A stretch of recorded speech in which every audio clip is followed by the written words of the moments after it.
Bab 1. Panggilan pagi dari Jakarta. Pukul 6 pagi di London, langit baru saja mulai terang. Kartika Wijaya sudah duduk di depan jendela besar di suite hotelnya. Di tangannya ada secangkir kopi hitam, dan di hadapannya terbentang naskah pidato untuk upacara penutupan konferensi tingkat tinggi besok. Ketika ponselnya bergetar, ia melirik ke layar. Adi Nugraha. Saat ini seharusnya sudah lewat tengah hari di Jakarta. Adi telah bekerja untuknya selama 6 tahun, sejak hotel budget pertamanya hingga sekarang memiliki 3 merek hotel bintang 5. Ia selalu bekerja dengan mantap dan tidak akan pernah menelepon untuk mengganggu perjalanan dinasnya kecuali ada urusan yang sangat mendesak. Kartika menggeser untuk menjawab. Sebelum ia sempat berbicara, terdengar suara Adi yang sengaja direndahkan dari seberang. "Ibu Kartika, apakah sekarang waktu yang tepat untuk berbicara?" Nada suara Adi terasa ganjil. Kartika meletakkan cangkir kopinya dan bersandar di kursi. "Ya, katakan saja." Adi terdiam selama 2 detik, seolah sedang menyusun kata-kata. Lalu ia mulai berbicara. "Ibu, pagi ini, aula serbaguna terbesar di hotel kita telah dipesan penuh. Dipesan oleh Bapak Bima." "Bapak Bima? Bima Prakoso?" Alis Kartika sedikit berkerut. "Untuk apa Bima Prakoso memesan aula serbaguna hotel?" Ia tidak pernah mendengar Bima menyebutkan hal itu. Adi melanjutkan, "Bapak Bima memesan seluruh aula serbaguna, total 500 meja." 500 meja. Ulang Kartika, suaranya begitu tenang hingga ia sendiri terkejut. Berdasarkan standar perjamuan di hotel bintang 5 miliknya, biaya minimum per meja adalah Rp20.000. Total biaya untuk 500 meja, belum termasuk minuman, hanya untuk makanannya saja sudah mencapai lebih dari 10 miliar rupiah. "Benar Bu. 500 meja," kata Adi. "Dan..." Ia berhenti sejenak, seolah ragu bagaimana harus menyampaikannya. "Dan apa?" tanya Kartika. "Dan... ini adalah sebuah pesta pernikahan." Jari-jari Kartika yang memegang ponsel sedikit menegang, tetapi dengan cepat kembali rileks. "Pernikahan?" tanyanya. "Siapa mempelai wanitanya?"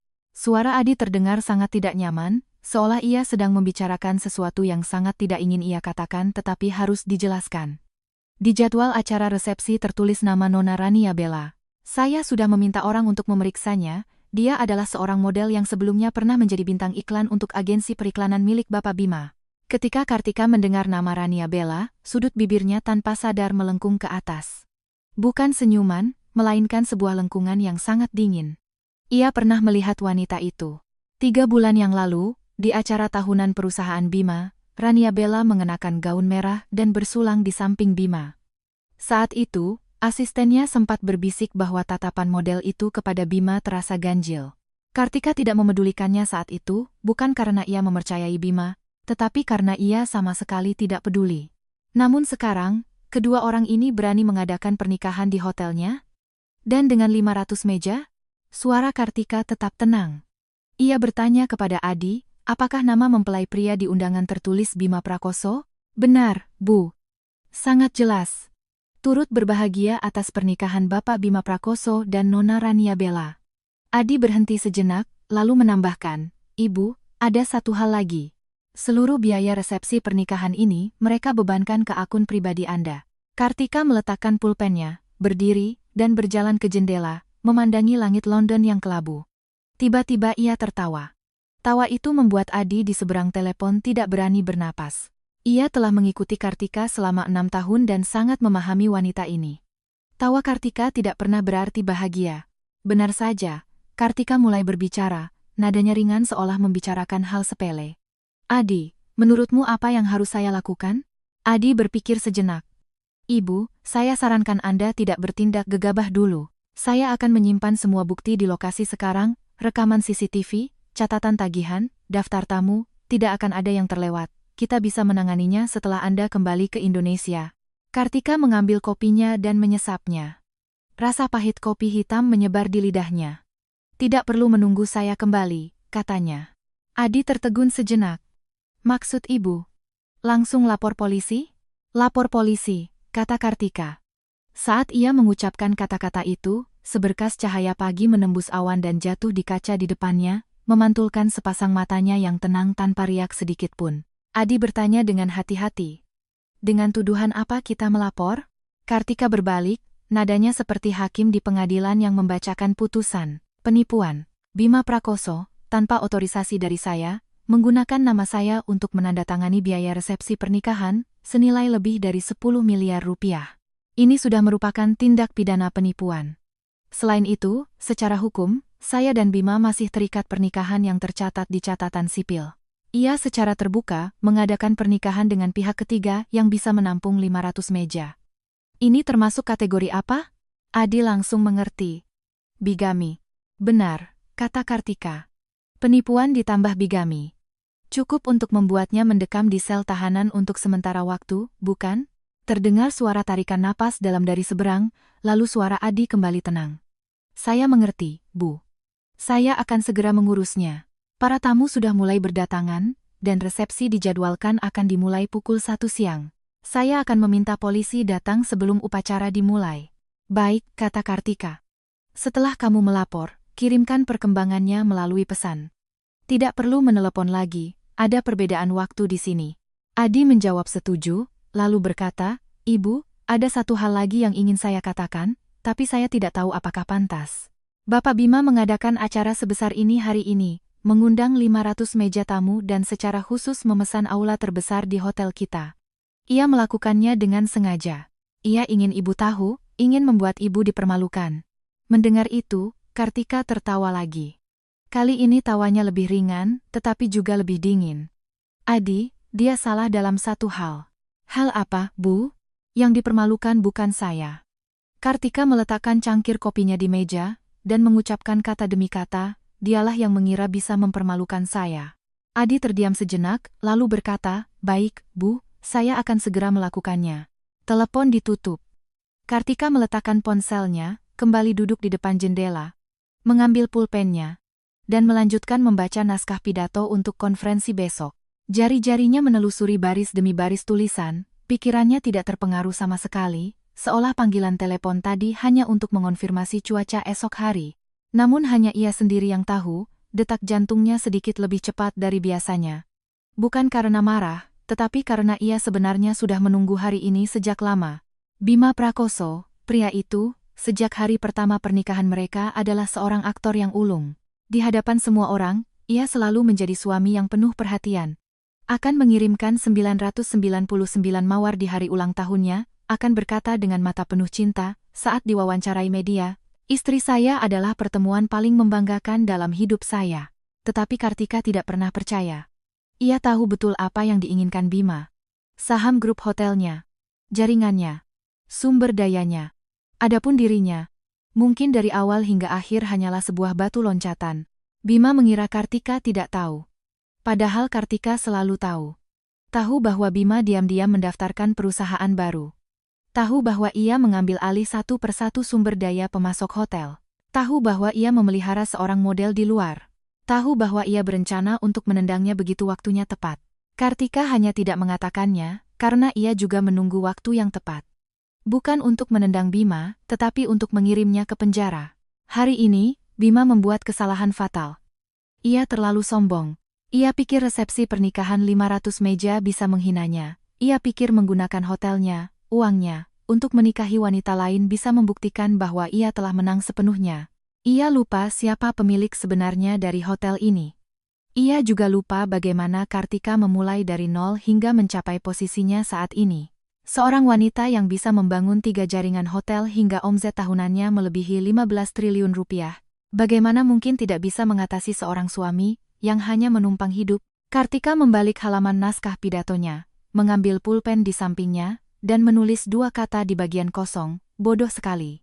Setelah menulis 2 kata itu, ia menutup pulpennya, meletakkan naskah kembali di meja, berdiri, dan berjalan menuju kamar mandi. Hari ini ada pertemuan sepanjang hari di London. Ia tidak punya waktu untuk disia-siakan demi orang bodoh. Tetapi di benaknya, ia sudah mulai menyusun sebuah rencana. Setelah Adi melapor, bagaimana media akan memberitakan masalah ini? Istri konglomerat hancurkan suami tak tahu diri, resepsi 500 meja berubah jadi TKP, tidak buruk. Judul ini sangat cocok untuk menjadi trending. Bima ingin gengsi, ingin pernikahan megah. Kartika akan memberinya gengsi, memberinya kemegahan hanya saja, kemegahan dengan borgol di tangan. Saat suara air di kamar mandi terdengar, Kartika menatap cermin. Usia 32 tahun, kulitnya terawat baik hingga tidak menunjukkan usianya, sepasang matanya di cermin tampak cerah dan tajam. Ia berbisik pada bayangannya di cermin, "Kartika, sudah saatnya kamu pulang, tapi tidak sekarang." Ia ingin membiarkan Bima mendekam di kantor polisi selama beberapa hari, membiarkannya perlahan-lahan merenung, perlahan-lahan merasakan bagaimana rasanya jatuh dari puncak awan. Saat ia kembali, barulah perhitungan yang sebenarnya dimulai. Pukul 7 pagi waktu London, Kartika, mengenakan setelan hitam yang dirancang dengan apik, keluar dari kamar hotelnya. Dengan sepatu hak tingginya, ia berjalan ke lift tanpa menoleh ke belakang. Pada saat yang sama, waktu di Indonesia adalah pukul 13.03 siang. Ribuan mil jauhnya, di negaranya, 500 meja tamu sedang menunggu di aula serbaguna hotel untuk melihat mempelai pria dan wanita masuk. Dan di ponsel Kartika, terbaring diam sebaris pesan dari Adi. "Ibu, polisi sudah tiba." Bab 2. Kekacauan di pesta pernikahan. Pukul 1 siang waktu Indonesia, di aula serbaguna terbesar Hotel Mahkota Kirana, 500 meja bundar ditutupi taplak meja berwarna merah menyala. Di setiap meja, terdapat mawar putih segar dan sampanya. Cahaya lampu kristal memantulkan kemegahan keemasan. Aula sudah dipenuhi tamu. Skala 500 meja dianggap sangat bergengsi di kalangan atas kota ini. Yang datang adalah mitra bisnis dari perusahaan periklanan Bima, teman-teman dari kalangan model Rania Bella, dan beberapa kerabat keluarga Bima yang tidak tahu apa-apa. Semua orang mengira ini adalah pernikahan megah antara pria tampan dan wanita cantik. MC berdiri di tengah panggung, memegang mikrofon, suaranya antusias. "Para tamu yang terhormat, hari ini adalah hari yang istimewa. Kita akan segera menyaksikan momen bahagia Bapak Bima Prakoso dan Nona Rania Bella." Tepuk tangan meriah terdengar dari penonton. Di ruang rias di belakang panggung, Rania Bella, mengenakan gaun pengantin putih pesanan khusus, sedang merapikan lipstiknya di depan cermin.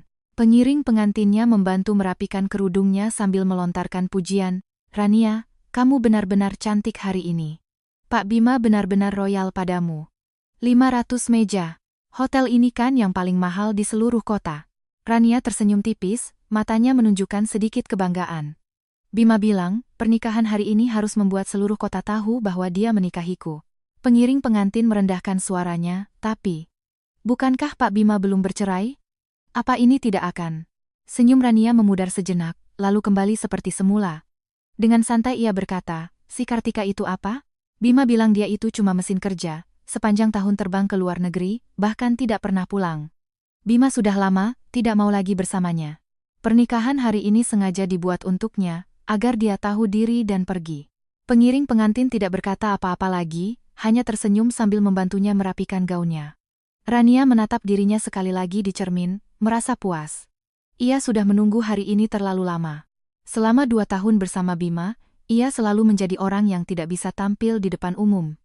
Sekarang, akhirnya ia bisa berdiri dengan bangga di hadapan semua orang. Di luar aula, Bima, mengenakan setelan putih, sedang berdiri di koridor berbincang dengan beberapa teman bisnis. Ia tampak sangat bersemangat hari ini, senyum terpancar dari sudut mata dan alisnya. Seorang pengusaha bahan bangunan menepuk pundaknya, setengah bercanda, "Pak Bima, acaramu ini benar-benar megah, ya, 500 meja. Hotel ini tidak murah, ku dengar pemilik hotel ini juga seorang wanita kuat. Kamu hebat juga bisa memesan tempat sebesar ini." Bima tersenyum, nadanya penuh makna. "Saya kenal baik dengan hotel ini. Tinggal catat tagihannya saja."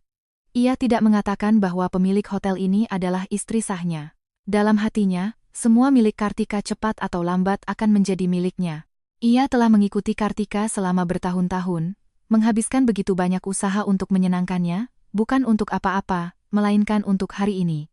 Menggunakan hotel Kartika untuk menikahi wanita yang benar-benar ingin ia nikahi. Inilah yang pantas ia dapatkan. Bima melirik arlojinya. Pukul 13.05. Upacara akan segera dimulai. Ia merapikan dasinya, dan hendak berjalan menuju aula, ketika tiba-tiba ia mendengar suara langkah kaki yang tergesa-gesa dari ujung koridor. Bukan langkah satu orang, melainkan beberapa orang, dan langkahnya berat dan teratur, membawa aura yang tidak bisa dibantah. Bima menoleh dan melihat Adi berjalan di depan. Di belakangnya ada 4 orang polisi berseragam. Senyumnya membeku di wajahnya. Adi berjalan ke hadapan Bima, ekspresinya dingin dan terkendali, nadanya sopan tetapi tanpa kehangatan sedikit pun. "Permisi, Bapak Bima." Bima menatap para polisi itu, pupil matanya menyusut tajam. Tapi ia segera menenangkan diri, merendahkan suaranya dan bertanya kepada Adi, "Manajer Adi, apa maksudnya ini?" Adi tidak menjawabnya, melainkan menyingkir dan mempersilakan seorang perwira polisi di belakangnya. "Pak Komisaris, ini adalah Bapak Bima Prakoso." Komisaris itu, berusia sekitar 40-an dengan wajah tenang, melangkah maju dan menatap Bima. Suaranya tidak keras tetapi jelas terdengar. "Bapak Bima Prakoso, kami menerima laporan bahwa Anda diduga melakukan penipuan konsumen dengan nilai besar atas nama orang lain. Mohon ikut kami untuk penyelidikan lebih lanjut." Wajah Bima langsung pucat. Ia mundur selangkah, tanpa sadar meninggikan suaranya. "Apa katamu? Penipuan? Anda pasti salah. Resepsi ini dibebankan pada..." Ia berhenti di tengah kalimat. Tiba-tiba ia sadar ia tidak bisa mengatakannya. Tidak bisa mengatakan bahwa resepsi ini dibebankan pada Kartika, karena Kartika sendiri tidak berada di dalam negeri, dan ia tidak pernah memberikan otorisasi. Adi berdiri di samping, suaranya tenang. "Bapak Bima, catatan sistem hotel menunjukkan bahwa aula yang Anda pesan hari ini, 500 meja perjamuan, beserta seluruh biaya minuman, dengan total 10,467 miliar rupiah, semuanya dibebankan ke akun pribadi Ibu Kartika Wijaya. Saya baru saja mengonfirmasi langsung dengan Ibu Kartika melalui telepon. Beliau sama sekali tidak mengetahui hal ini dan tidak pernah memberikan wewenang kepada siapapun untuk menggunakan akunnya untuk transaksi ini." Bibir Bima bergerak, ia menatap tajam ke arah Adi, matanya penuh keterkejutan yang dengan cepat berubah menjadi kemarahan. Ia merendahkan suaranya, hampir menggeram, "Adi, kamu berani menjebakku?" Adi tetap tenang, nadanya masih sopan. "Bapak Bima, saya hanya bertindak sesuai dengan peraturan hotel. Setiap tagihan yang melebihi 250 juta rupiah memerlukan konfirmasi langsung dari pemilik akun. Ini adalah peraturan yang dibuat oleh Ibu Kartika sendiri. Anda seharusnya lebih tahu dari saya." Komisaris polisi tidak memberi Bima kesempatan untuk berbicara lebih lanjut. Ia melangkah maju, nadanya lebih serius. "Bapak Bima, ada satu hal lagi yang perlu kami sampaikan. Berdasarkan verifikasi awal, status perkawinan Anda dengan Ibu Kartika Wijaya saat ini masih sah.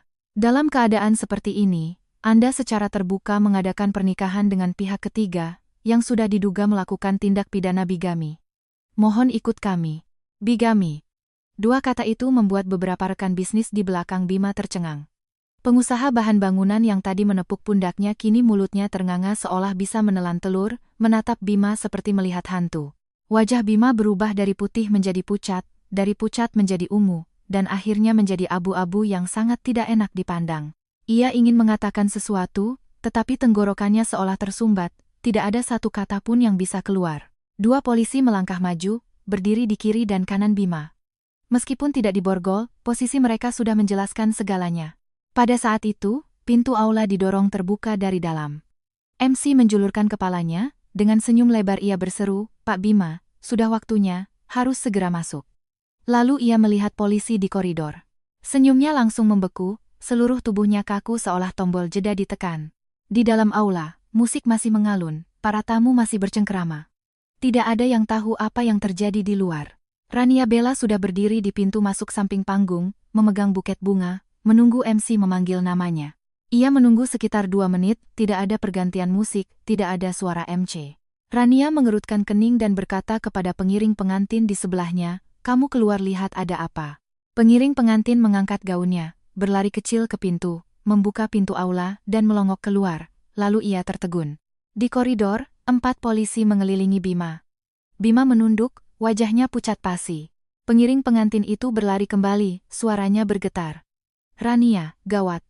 Di luar ada polisi, mereka mau membawa Pak Bima." Buket bunga di tangan Rania jatuh ke lantai dengan bunyi gedebuk. Ia mengangkat gaun pengantinnya dan berlari ke pintu. Kerudungnya tersangkut di kusen pintu dan menjadi miring, ia tidak peduli. Saat ia sampai di koridor, ia melihat Bima sedang digiring polisi ke arah luar. Rania berteriak, "Bima, apa yang kalian lakukan? Kenapa kalian menangkapnya?" Ia berlari untuk menarik lengan Bima, tetapi dihalangi oleh seorang polwan. Komisaris polisi melirik Rania, nadanya resmi. "Anda Nona Rania Bella, bukan?" Mengenai pernikahan Anda dengan Bapak Bima Prakoso, mungkin Anda juga perlu bekerja sama dengan kami untuk memberikan beberapa keterangan. Wajah Rania langsung pucat pasi. Para tamu di aula akhirnya menyadari ada yang tidak beres. Beberapa mulai melihat keluar, beberapa berdiri. Suara bisik-bisik menyebar dari barisan belakang ke depan seperti air pasang. Ada apa di luar? Kok ada polisi? Tadi sepertinya aku dengar kata bigami. Bigami? Pak Bima sudah menikah. Bukannya menikah dengan Rania? 500 meja tamu, lebih dari 5.000 orang. Semua mata tertuju ke ujung koridor. Bima digiring polisi menuju lift. Punggungnya tidak lagi memancarkan semangat seperti tadi, melainkan tergantikan oleh rasa malu seperti ditelanjangi di depan umum. Adi berdiri di pintu aula, mengeluarkan ponselnya dan mengirim pesan kepada Kartika, "Ibu, Bima sudah dibawa polisi." Rania Bella juga ikut dibawa untuk dimintai keterangan. Resepsi sudah diambil alih oleh keamanan hotel, para tamu sedang dievakuasi. Beberapa detik kemudian, layar ponsel menyala. Balasan dari Kartika hanya 2 kata, "Kerja bagus." Adi menyimpan ponselnya, berbalik menghadap kerumunan orang di aula. Ia berdeham, suaranya menggema ke seluruh aula melalui sistem pengeras suara di koridor. "Para tamu sekalian, dengan sangat menyesal kami memberitahukan bahwa karena penyelenggara pernikahan ini terlibat dalam masalah hukum, resepsi hari ini dibatalkan. Uang angpau yang telah diberikan akan dikembalikan. Pihak hotel juga telah menyiapkan hidangan prasmanan gratis sebagai permohonan maaf. Terima kasih atas pengertian Anda sekalian." Aula menjadi gempar. Sementara itu, Bima sudah dibawa masuk ke dalam lift. Sebelum pintu lift tertutup, ia menatap untuk terakhir kalinya ke arah aula yang gemerlap. Ia tidak pernah menyangka bahwa pernikahan megah yang telah ia siapkan dengan cermat akan berakhir dengan cara seperti ini.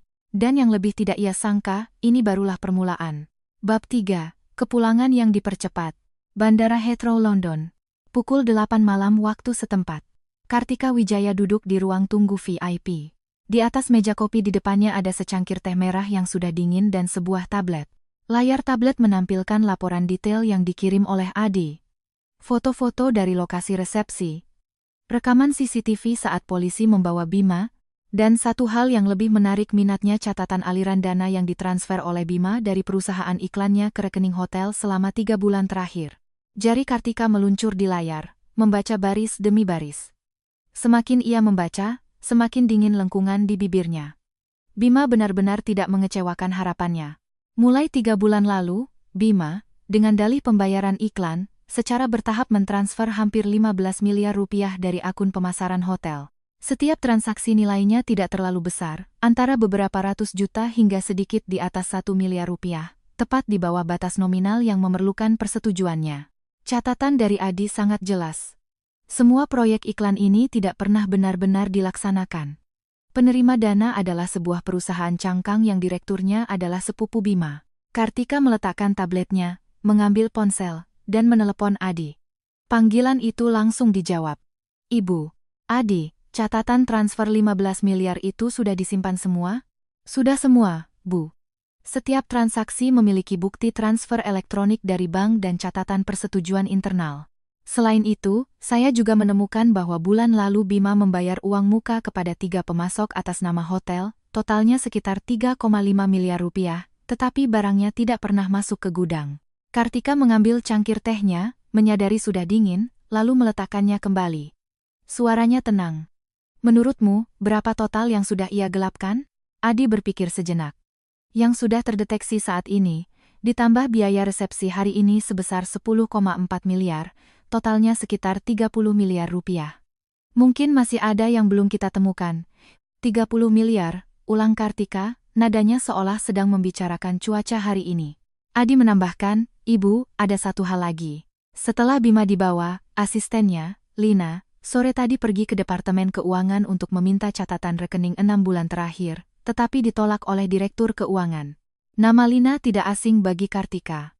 Asisten pribadi Bima, secara nominal adalah karyawan perusahaan iklan, tetapi sebenarnya banyak urusan pribadi Bima ditangani olehnya. Termasuk acara tahunan lalu, Linalah yang mengatur agar Rania Bella duduk di samping Bima. "Kontrak kerja Lina terdaftar di hotel, kan?" tanya Kartika. "Benar, Bu. Dia tercatat sebagai staf di Departemen Administrasi Hotel, ditugaskan untuk membantu Bapak Bima. Besok pagi, minta HRD mengirimkan surat pemecatan padanya, berlaku segera." Komputer kantor dan semua akun kerjanya kunci sebelum surat itu dikirim. Adi berhenti sejenak, alasannya. Membocorkan rahasia komersial perusahaan? Cukup, kan? Nada Kartika tidak terbantahkan. Cukup. Saya akan segera mengaturnya. Kartika menutup telepon, berdiri, dan berjalan ke jendela, memandangi sebuah pesawat yang sedang meluncur di landasan. Rencananya ia akan tinggal di London 2 hari lagi untuk menyelesaikan konferensi, 2 jamuan bisnis, dan 1 negosiasi kerjasama merek. Tapi sekarang, sepertinya semua itu harus ditunda. Bima masuk penjara, ini baru langkah pertama. Menurut prosedur hukum, penipuan dengan nilai di atas 10 miliar rupiah tergolong jumlah yang sangat besar. Kemungkinan Bima mendapatkan penangguhan penahanan bukannya tidak ada, tetapi syaratnya ia harus bisa menutupi lubang 10,4 miliar itu. Dan Kartika tahu persis, Bima tidak akan bisa mengeluarkan uang sebanyak itu. Perusahaan iklannya terlihat mentereng, tetapi arus kasnya selalu ketat. Pengeluarannya yang boros selama ini ditopang oleh uang yang ia ambil darinya. Sekarang akunnya terkunci, rantai modalnya putus, perusahaannya tidak akan bertahan lebih dari sebulan. Inilah yang diinginkan Kartika.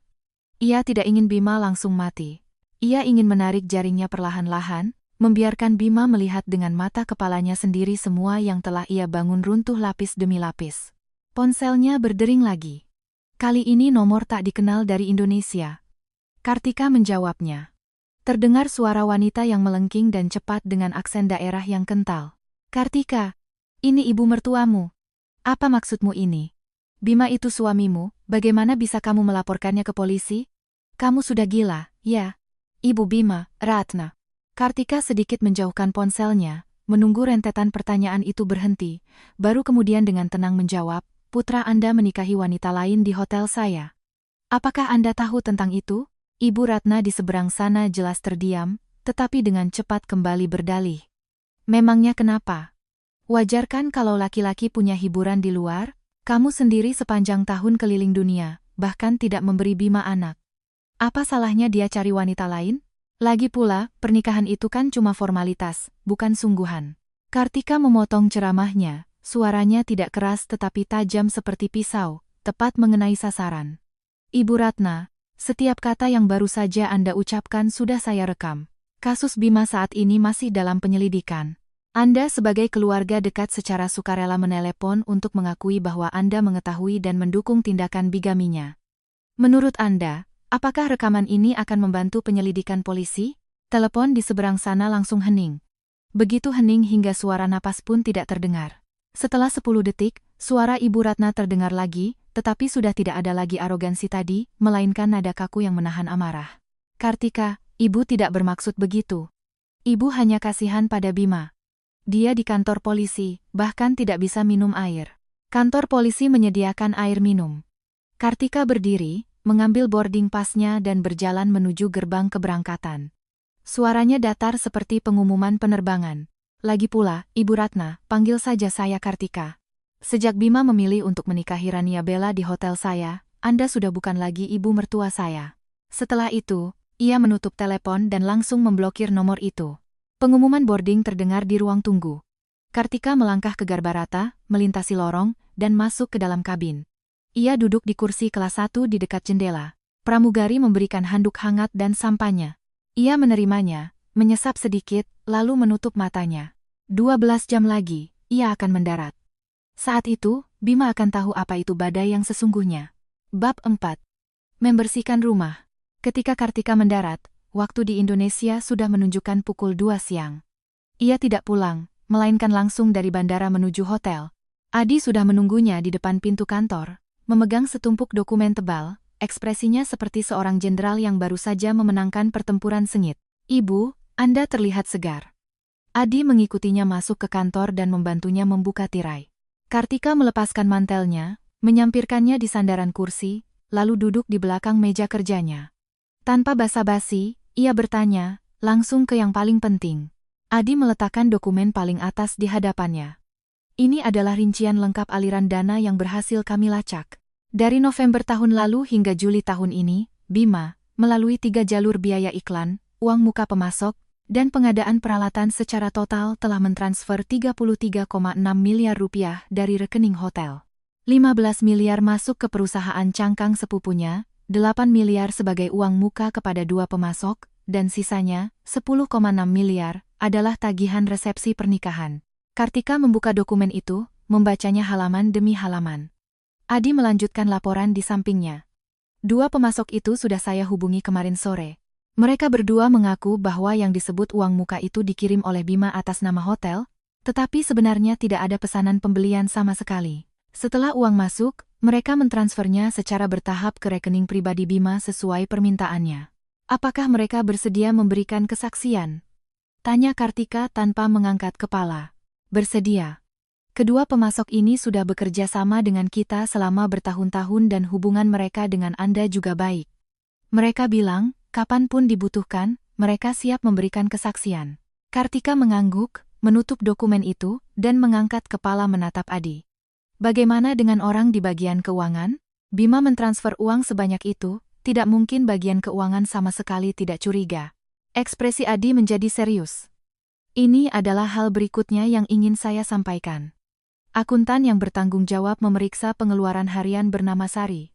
Dia baru bergabung September tahun lalu atas rekomendasi Bapak Bima. Kemarin saya memeriksa latar belakangnya. Sari adalah keponakan jauh dari Ibu Ratna. Kartika bersandar di kursi, jarinya mengetuk-ngetuk meja dengan ringan. Bima benar-benar tidak menyisakan celah. Menempatkan kerabat dari pihak ibunya di hotel istrinya sendiri untuk mengurus keuangan, lalu dengan seenaknya mentransfer uang keluar. Apakah Sari masuk kerja hari ini? Tanya Kartika. Masuk. Seharusnya sekarang ada di bagian keuangan. Adi melirik arlojinya. Panggil dia untuk menemuiku. 3 menit kemudian, Sari berdiri di kantor Kartika. Usianya sekitar 30-an, berkacamata hitam, mengenakan kardigan abu-abu.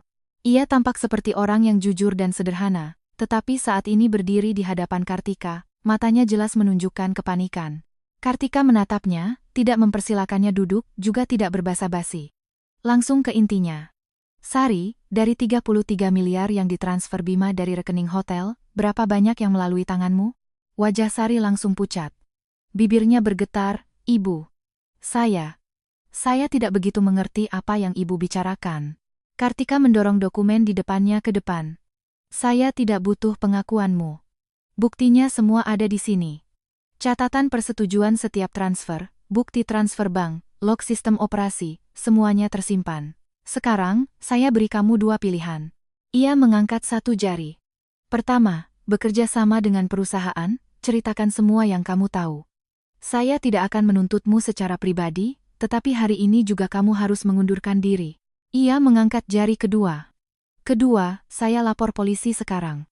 Dengan tuduhan sebagai kaki tangan dalam penggelapan jabatan, saya akan serahkan kamu bersama Bima ke pihak berwajib. Coba tebak, apakah Bima di dalam sana akan melimpahkan semua tanggung jawab kepadamu?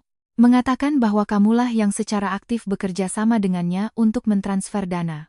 Transaksi itu melalui tanganmu, alur persetujuannya juga kamu yang operasikan. Nanti dia bisa bilang dia tidak tahu apa-apa, semuanya adalah inisiatifmu sendiri. Warna di wajah Sari benar-benar hilang. Matanya langsung memerah, suaranya tercekat menahan tangis. Ibu, bukan ide saya. Itu Bapak Bima. Bapak Bima bilang ini semua pengeluaran bisnis yang wajar. Saya hanya mengikuti perintahnya. Saya benar-benar tidak tahu kalau dia mentransfer uang itu ke rekeningnya sendiri. Kartika tidak menanggapi, hanya menatapnya dengan tenang. Keheningan ini lebih menekan daripada pertanyaan apapun. Sari akhirnya hancur. Ia menutupi wajahnya dan berkata, saya akan ceritakan semuanya, Bu. Saya akan ceritakan semua yang saya tahu. Mohon jangan lapor polisi.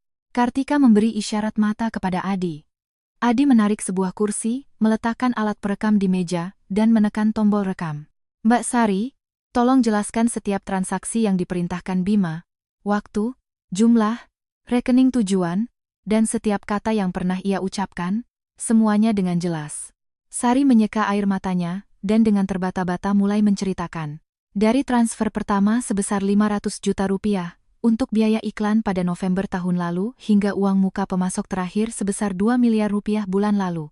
Total ada 11 transaksi yang melalui tangannya, dengan jumlah keseluruhan lebih dari 20 miliar rupiah, semuanya dapat dibuktikan. Setelah selesai mendengarkan, Kartika berdiri. Adi, bawa dia ke HRD untuk mengurus surat pengunduran dirinya. Selesaikan hari ini. Kemudian, ia mengambil daftar itu dan berkata kepada Sari, "Ingat, kamu tidak bersalah padaku. Kamu bersalah pada dirimu sendiri. Dimanfaatkan orang lain dan masih membantunya menghitung uang. Semoga lain kali kamu lebih berhati-hati." Sari menunduk dan mengikuti Adi keluar. Kartika berdiri sendirian di depan jendela kantornya, memandangi arus lalu lintas yang tak henti di bawah. 33 miliar. Uang ini tidak terlalu banyak, juga tidak terlalu sedikit. Tetapi jika dihitung dengan gaji, bonus, dan berbagai tunjangan yang diterima Bima dari hotel selama 2 tahun ini, total yang ia ambil darinya tidak kurang dari 50 miliar rupiah. 50 miliar untuk memelihara seorang suami pengkhianat. Perhitungan ini harus ia selesaikan dengan baik. Setelah mengantar Sari, Adi kembali ke kantor. Kartika sudah kembali duduk di depan meja kerjanya, sedang melihat sesuatu di komputer. "Ibu, surat pengunduran diri Sari sudah diurus. Lina juga sudah resmi dipecat oleh HRD pagi ini. Komputer dan akun kerjanya sudah dibekukan." "Bagus." Kartika mengangkat kepalanya. "Selanjutnya, urus 2 hal. Pertama, atas nama grup hotel, ajukan permohonan sita aset ke pengadilan. Bekukan semua rekening dan aset atas nama Bima, termasuk rekening perusahaan iklannya. Kedua, secara resmi tunjuk firma hukum untuk menyusun laporan pidana. Kumpulkan semua bukti untuk tuduhan penipuan dan penggelapan jabatan. Dalam 3 hari, serahkan ke kepolisian." Adi dengan cepat mencatat di buku catatannya. Mendengar kalimat terakhir, ia mengangkat kepala. Penipuan dan penggelapan jabatan, 2 tuduhan sekaligus? Benar. Mata Kartika tidak menunjukkan keraguan sedikitpun. Ditambah bigami. 3 tuduhan. Aku ingin membuatnya kewalahan. Adi mengangguk dan berbalik untuk mengaturnya. Saat sampai di pintu, ia tiba-tiba berhenti dan berbalik. "Ibu, ada satu hal yang saya tidak tahu apakah pantas saya sampaikan." "Katakan." "Bima sudah ditahan selama 2 hari. Ibunya, Ibu Ratna, terus mencari koneksi untuk mengurus penangguhan penahanannya. Saya dengar, saat ini belum ada pengacara yang berani mengambil kasus ini. Tapi dengan jaringan keluarga Bima, hanya masalah waktu sampai mereka menemukan orang yang mau membantu." Mendengar itu, Kartika justru tertawa. "Biarkan mereka mencari. Semakin banyak orang yang mereka cari, semakin baik. Semakin banyak uang yang mereka habiskan, semakin baik. Saat mereka sudah mengatur semua koneksi dan berpikir bisa keluar, aku akan memberinya hadiah besar lagi." Adi tidak bertanya hadiah apa itu. Ia telah mengikuti Kartika selama 6 tahun dan sangat memahami gaya kerjanya. Ia tidak pernah menyerang saat musuh sedang bersiap. Ia hanya akan memberikan pukulan fatal di saat musuh mengira mereka sudah aman. Bab 5. Ibu mertua datang menyerang. Hari keempat setelah Bima ditahan, Kartika sedang rapat dengan tim hukum di kantornya. Adi membuka pintu kantor, wajahnya tampak sedikit gusar. Ia berjalan cepat ke sisi Kartika dan berbisik, "Ibu, di lobi bawah, ada sekelompok orang.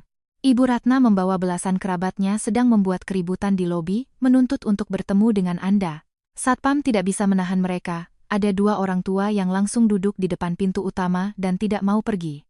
Kartika meletakkan dokumen di tangannya, melirik direktur hukum yang sedang menunggunya melanjutkan rapat. "Rapat ditunda. Beri saya 10 menit. Ia berdiri, merapikan lengan kemejanya, dan mengikuti Adi keluar dari kantor. Lift belum sampai ke lobi, tetapi dari balik 2 pintu sudah terdengar keributan dari bawah. Suara melengking seorang wanita menembus seluruh lobi hotel. "Panggil Kartika Wijaya keluar. Dia sudah menjebloskan anakku ke penjara dan sekarang bersembunyi. Kalau hari ini dia tidak memberiku penjelasan, aku tidak akan pergi." Pintu lift terbuka. Kartika melangkah ke lobi. Pemandangan di hadapannya lebih heboh dari yang ia bayangkan. Ibu Ratna, mengenakan kardigan merah menyala, berdiri di tengah lobi, dikelilingi oleh belasan pria, wanita, tua, dan muda. Ada yang membantunya memaki, ada yang menyeka air mata, dan 2 orang tua duduk di dekat pintu putar, menghalangi jalan masuk dan keluar hotel. Beberapa satpam berdiri di samping, wajah mereka penuh ketidakberdayaan. Orang-orang ini, tua dan muda, tidak bisa dipukul atau disentuh. Mereka hanya bisa menasihati. Para tamu hotel berjalan memutar, resepsionis tidak bisa bekerja dengan normal karena keributan itu. Seluruh lobi menjadi kacau balau. Ibu Ratna langsung melihat Kartika. Ia seperti induk ayam yang marah, menerjang ke arahnya, jarinya hampir menusuk wajah Kartika. "Kartika, kamu masih berani keluar?" Katakan, atas dasar apa kamu melaporkan Bima ke polisi? Dia itu suamimu. Kenapa kamu begitu jahat? Kartika tidak mundur, juga tidak menangkis jarinya. Ia hanya menatap Ibu Ratna dengan tenang, menunggu wanita itu selesai memaki. Sikap tenang, Kartika membuat Ibu Ratna semakin marah, suaranya naik 1 oktav. Kenapa? Kamu bisu? Bukankah kamu sangat hebat? Kenapa sekarang bisu saat melapor polisi? Aku beritahu kamu, Kartika, kalau sampai terjadi apa-apa dengan Bima, aku tidak akan melepaskanmu. Kartika akhirnya angkat bicara. Suaranya tidak keras, tetapi setiap katanya terdengar jelas oleh semua orang yang hadir. Ibu Ratna, sudah selesaikah Anda berbicara? Ibu Ratna tertegun. Kartika melangkah ke samping, menghadap semua orang yang hadir, termasuk para tamu yang menonton dan karyawan hotel. Suaranya tenang dan kuat. Karena hari ini Ibu Ratna membawa begitu banyak orang untuk memperbesar masalah, maka saya akan menjelaskannya di sini. Ia mengeluarkan ponsel dari sakunya, memutar sebuah rekaman audio, dan menaikkan volumenya hingga maksimal. Suara seorang wanita terdengar dari ponsel, tercekat menahan tangis, terbata-bata. Sejak November tahun lalu, Bapak Bima menyuruh saya mentransfer total 11 kali. Jumlahnya sekitar 20 miliar lebih. Dia bilang ini semua pengeluaran bisnis yang wajar. Penerimanya adalah perusahaan sepupunya, dan 2 pemasok lain. Itu adalah rekaman suara Sari. Wajah Ibu Ratna berubah. Ia mengenali suara itu. Itu adalah suara keponakan jauhnya sendiri. Kartika mematikan rekaman, matanya beralih ke Ibu Ratna, nadanya tenang. Anda dengar? Putra Anda, Bima Prakoso, selama hampir setahun terakhir, telah mencuri 33 miliar rupiah dari rekening hotel saya. 33 miliar, Ibu Ratna. Apakah Anda tahu apa artinya itu? Ibu Ratna membuka mulutnya, tidak bisa berkata-kata. Kartika melangkah maju, suaranya lebih jelas. Menurut hukum pidana, penggelapan jabatan dengan nilai di atas 1 miliar rupiah termasuk kategori jumlah yang sangat besar. Hukuman pidananya adalah 5 tahun penjara atau lebih. 33 miliar, menurut Anda berapa tahun hukumannya? Cacian dari kerumunan kerabat di belakang Ibu Ratna, entah kapan berhenti. 2 orang tua yang duduk di pintu juga tidak lagi menangis, hanya menatap Kartika dengan bingung. Wajah Ibu Ratna berubah dari merah menjadi putih, bibirnya bergetar beberapa kali, lalu tiba-tiba ia mengubah ekspresinya. Matanya memerah dan ia mulai menyeka air mata. Kartika, Bima itu hanya hilaf sesaat. Dia pasti dibujuk orang lain, dia tidak akan melakukan hal seperti itu sendiri. Kalian kan suami istri, kamu tidak boleh sekejam ini. Kartika menatap kecepatan perubahan wajah Ibu Ratna, hatinya tidak bergejolak sedikit pun. Ibu Ratna, tadi saat Anda memaki saya jahat di depan umum, apakah Anda ingat bahwa saya dan Bima adalah suami istri? Saat Anda membawa orang-orang untuk mengepung hotel saya, dan membuat keributan, apakah Anda ingat kami adalah suami istri? Dan saat Bima mengadakan resepsi 500 meja dengan wanita lain di hotel saya, apakah dia ingat kami adalah suami istri? Ibu Ratna tidak bisa menjawab. Kartika menyimpan ponselnya, nadanya kembali normal. Hari ini saya jelaskan di sini. Saya tidak akan menarik laporan kasus Bima. Setiap sen yang ia gelapkan, akan saya kejar kembali melalui jalur hukum. Adapun Anda, ia menatap Ibu Ratna, saya beri Anda waktu 5 menit untuk membawa orang-orang Anda pergi dari hotel saya. Jika 5 menit lagi masih ada yang membuat keributan di sini, saya akan melapor polisi dengan tuduhan mengganggu ketertiban umum. Kasus putra Anda belum selesai, Anda tidak ingin ikut menemaninya di dalam, kan? Kalimat terakhir itu seperti sember air dingin yang disiramkan ke kepala semua orang. 2 orang tua yang duduk di pintu adalah yang pertama berdiri, menepuk-nepuk debu di pakaian mereka, dan berjalan keluar dengan kepala tertunduk. Kerabat yang lain saling pandang, lalu satu persatu bubar. Ibu Ratna berdiri di tempatnya, ekspresinya berganti-ganti antara marah dan tidak terima. Tetapi pada akhirnya, ia menggertakkan giginya, berbalik, dan berjalan dengan langkah berat menuju pintu. Saat sampai di pintu, ia tiba-tiba berbalik, dengan nada yang hampir seperti kutukan ia berkata, Kartika, jangan senang dulu. Setelah Bima keluar, ada banyak cara untuk membereskanmu. Kartika menatapnya dan tersenyum tipis. Ibu Ratna, sepertinya Anda salah paham satu hal. Ibu Ratna mengerutkan kening. Apa? Bima. Kartika mengucapkan kata demi kata, tidak akan keluar. Setelah itu, ia memberi isyarat kepada Adi, berbalik, dan berjalan menuju lift. Adi dengan cepat mengikuti, berbisik, Ibu, perlukah kita memperketat keamanan di lobi? Tidak perlu. Kartika masuk ke lift, menekan tombol lantai. Ekspresinya dingin seperti es. Ibu Ratna sudah kehilangan muka hari ini. Dia tidak akan datang lagi. Selanjutnya, giliran orang lain yang akan datang. Adi tertegun sejenak. Orang lain. Kartika menatap pintu lift yang perlahan tertutup, mengucapkan sebuah kalimat yang membuat Adi tidak mengerti siapa yang ia maksud, pemeran utama wanita di pesta pernikahan itu. Bab 6. Sang selingkuhan datang memohon. Kartika tidak salah menebak. 3 hari setelah Ibu Ratna membuat keributan, Rania Bella muncul. Hari itu adalah hari Sabtu. Jarang sekali Kartika tidak pergi ke kantor. Ia sendirian di rumah, membereskan barang-barang peninggalan Bima.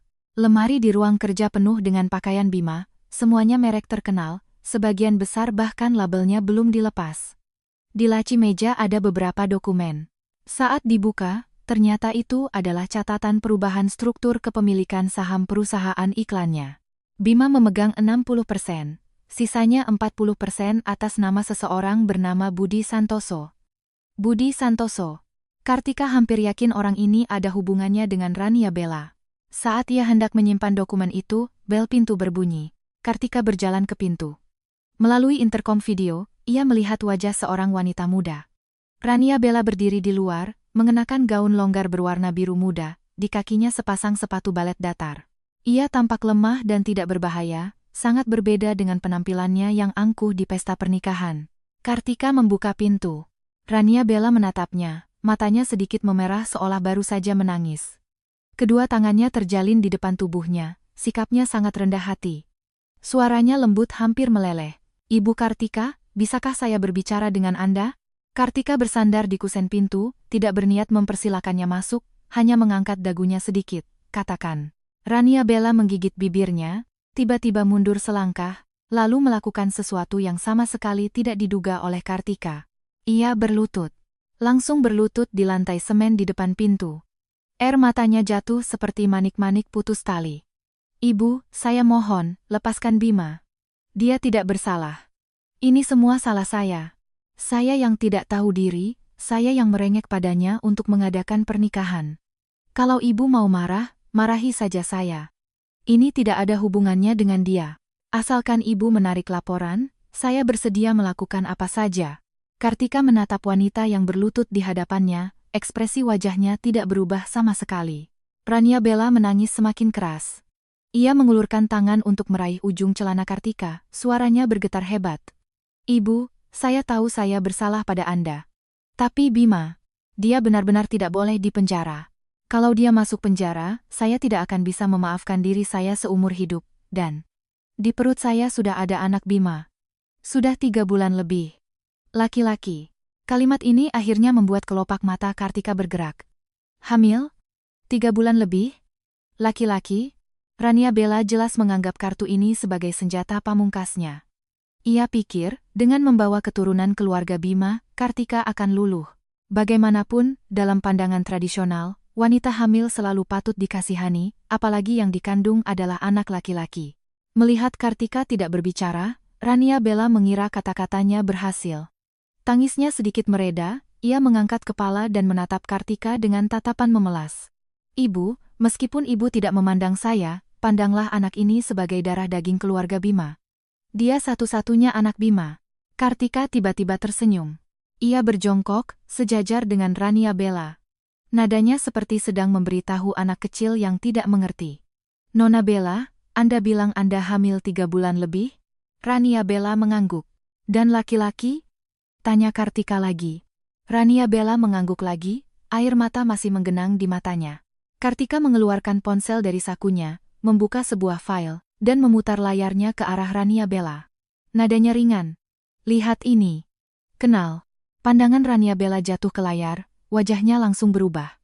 Itu adalah pindaian laporan pemeriksaan kehamilan. Tepatnya, laporan pemeriksaan kehamilan Rania Bella sendiri. Nama rumah sakit, tanggal pemeriksaan, tanda tangan dokter, semuanya sama. Satu-satunya yang berbeda adalah, di laporan yang ada di tangan Kartika, di kolom hasil USG, tertulis dengan jelas beberapa kata, tidak ditemukan kantung kehamilan yang jelas di dalam rahim. Dengan kata lain, 3 bulan lalu, Rania Bella sama sekali tidak hamil. Laporan ini palsu. Warna di wajah Rania Bella memudar dalam sekejap. Ia berlutut di lantai, seluruh tubuhnya seolah kehilangan tulang, bibirnya terus bergetar tetapi tidak mengeluarkan suara. Kartika menyimpan ponselnya dan berdiri, menatapnya dari atas. Suaranya tenang. Nona Bella, saat Anda membuat laporan kehamilan palsu ini, mungkin Anda tidak mencari tahu satu hal. Rania Bella mengangkat kepala secara mekanis, matanya penuh ketakutan. Direktur Pusat Pemeriksaan Medis di rumah sakit itu, suara Kartika dingin seperti es, adalah teman sekelas saya di universitas. Saat Anda membawa laporan palsu ini untuk meminta stempelnya, malam itu juga dia mengirimkan fotonya kepada saya. Rania Bella terkulai di lantai, tidak ada lagi ekspresi memelas seperti tadi, yang ada hanyalah rasa malu dan terhina karena kebohongannya terbongkar di depan umum. Kartika tidak lagi menatapnya. Ia berbalik masuk ke dalam rumah. Dari laci di dekat pintu ia mengambil sebuah kartu nama, membungkuk dan meletakkannya di dekat kaki Rania Bella. Ini kontak pengacara saya. Saat sidang kasus Bima dimulai, Anda sebagai saksi perlu hadir. Jika Anda bekerja sama, pengacara akan membantu Anda mendapatkan keringanan. Jika tidak, ia berhenti sejenak, lalu menyelesaikan kalimatnya. Maka masalah Anda bukan hanya penipuan kehamilan. Dari 33 miliar yang digelapkan Bima dari hotel, ada 2 transaksi yang langsung masuk ke rekening pribadi Anda. Satu sebesar 600 juta, satu lagi 1,2 miliar. Saat Anda menerima uang itu, apakah Anda tahu itu uang haram? Pupil mata Rania Bella membesar. Ia mungkin tidak pernah menyangka bahwa uang yang diberikan Bima kepadanya ternyata berasal dari cara seperti itu. Setelah mengatakan apa yang perlu dikatakan, Kartika mundur selangkah, tangannya di gagang pintu. Ia menatap Rania Bella untuk terakhir kalinya. Nona Bella, drama Anda sudah selesai. Waktunya bubar. Pintu tertutup dengan lembut di hadapan Rania Bella. Di koridor, hanya tersisa keheningan dan sosok Rania Bella yang meringkuk di depan pintu. Kartika kembali ke ruang kerja, melanjutkan membaca tumpukan dokumen peninggalan Bima. Sinar matahari di luar cerah. Ia membuka jendela, udara segar masuk, mengusir sisa-sisa aroma Bima di ruangan itu. Ia melirik ponselnya. Sebuah pesan baru dari Adi. Ibu, permohonan sita aset sudah disetujui. Semua rekening atas nama Bima sudah dibekukan pukul 10 pagi ini. Kartika membalas 2 kata, diterima.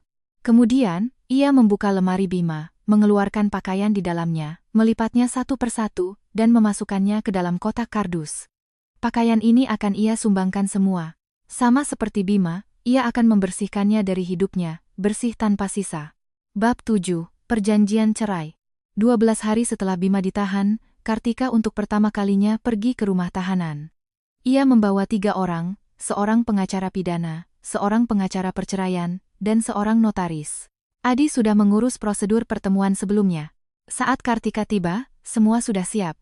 Ia menandatangani beberapa dokumen dan dibawa ke sebuah ruang pertemuan kecil, duduk di depan meja logam. Setelah sekitar 5 menit, pintu besi di dalam terbuka.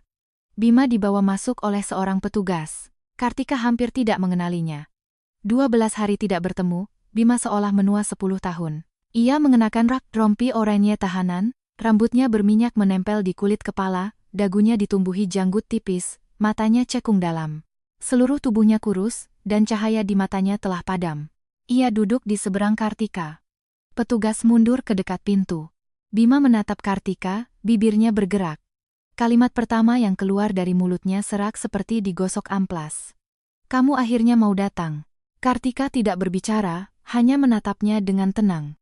Bima tiba-tiba mencondongkan tubuhnya ke depan, dengan nada yang bercampur antara marah dan tidak terima ia berkata, Kartika, kamu tahu bagaimana rasanya hidup di sini? 12 hari. Setiap malam aku tidur di atas papan keras, berdesakan dengan 7 atau 8 orang asing di satu ruangan. Aku bahkan tidak bisa minum air hangat. Apa kamu merasa puas dengan ini? Kartika masih tidak berbicara. Ia menoleh ke pengacara di sampingnya. Pengacara itu dengan sigap mengeluarkan sebuah dokumen dari tasnya, meletakkannya di meja, dan mendorongnya ke hadapan Bima. Bima menunduk. Di sampulnya tercetak beberapa kata besar. Surat perjanjian perceraian. Tangannya gemetar. Kartika akhirnya angkat bicara, nadanya tenang seperti sedang menegosiasikan sebuah transaksi bisnis biasa. Bima, aku datang hari ini bukan untuk bernostalgia atau bertengkar denganmu. Tanda tangani perjanjian ini, dan kita selesai. Bima membuka perjanjian itu, membacanya halaman demi halaman. Wajahnya semakin muram. Isi perjanjian itu sederhana, bisa diringkas dalam 3 kalimat. Harta sebelum menikah milik masing-masing, uang yang kamu ambil dari hotel selama pernikahan dikembalikan penuh, dan sebagai pihak yang bersalah dalam pernikahan, kamu keluar tanpa membawa apa-apa. Bima membanting perjanjian itu ke meja, suaranya hampir berteriak. Keluar tanpa apa-apa? Kartika, kamu gila? Kita menikah 4 tahun, dan kamu menyuruhku pergi tanpa apa-apa? Saat aku bersamamu, kamu baru punya 2 hotel. Sekarang sudah besar, kamu mau menendangku begitu saja. Kartika bersandar di kursi, menatap wajah marah Bima, hatinya tidak bergejolak sedikit pun. Bima, kamu salah paham 2 hal. Pertama, kamu tidak bersamaku saat aku membangun ini. Kamu datang setelah aku sudah sukses. Saat kita menikah, aku sudah punya 3 hotel. Kamu tidak mengeluarkan sepeser pun, tidak menyumbang tenaga sedikit pun. Kedua, selama 4 tahun ini, kamu sudah menerima hampir 40 miliar rupiah gaji dan bonus dari hotel. Ditambah 33 miliar yang kamu gelapkan. Sudah kamu hitung totalnya? 73 miliar. Dari 73 miliar itu, berapa banyak yang kamu hasilkan sendiri? Tidak sepeser pun. Sudut bibir Bima berkedut, matanya akhirnya menunjukkan sedikit kepanikan. Kartika tidak memberinya kesempatan untuk membantah. Aku membawa pengacara perceraian hari ini untuk memberitahumu, bukan untuk berdiskusi denganmu. Tindakan bigamimu sudah menjadi alasan hukum yang sah untuk bercerai. Entah kamu tanda tangani atau tidak, perceraian ini pasti terjadi. Ia berhenti sejenak, suaranya menjadi lebih dingin. Bedanya adalah, jika kamu bekerja sama dan menandatangani, aku hanya akan menuntutmu secara perdata. Jika tidak, Kartika meletakkan dokumen lain di meja. Bima melihat judul dokumen itu, gugatan pidana dengan tuntutan ganti rugi perdata. Kartika melanjutkan, penggelapan jabatan, penipuan, bigami. 3 tuduhan, aku punya bukti kuat untuk masing-masing.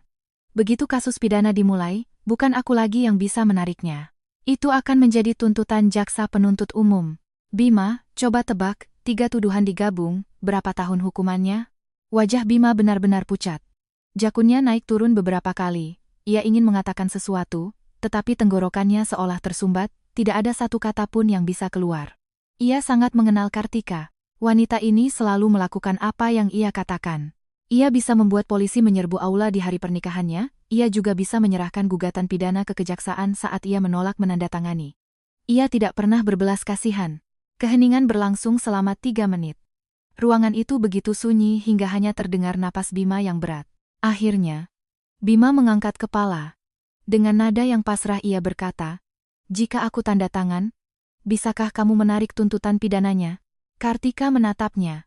"Tuduhan bigami bisa aku batalkan. Tapi penggelapan dan penipuan melibatkan dana perusahaan, bukan keputusanku pribadi. Aku bisa memberikan surat pernyataan maaf kepada pengadilan, tapi apakah hukumannya bisa dikurangi atau tidak, itu tergantung perilakumu sendiri." Bima menutup matanya, menarik napas dalam-dalam.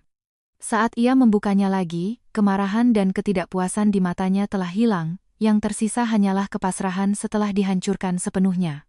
Ia mengambil pulpen di meja, membuka halaman terakhir perjanjian, dan di kolom tanda tangan, ia menulis namanya. Saat ujung pulpen menggores kertas, tangan Bima terus bergetar.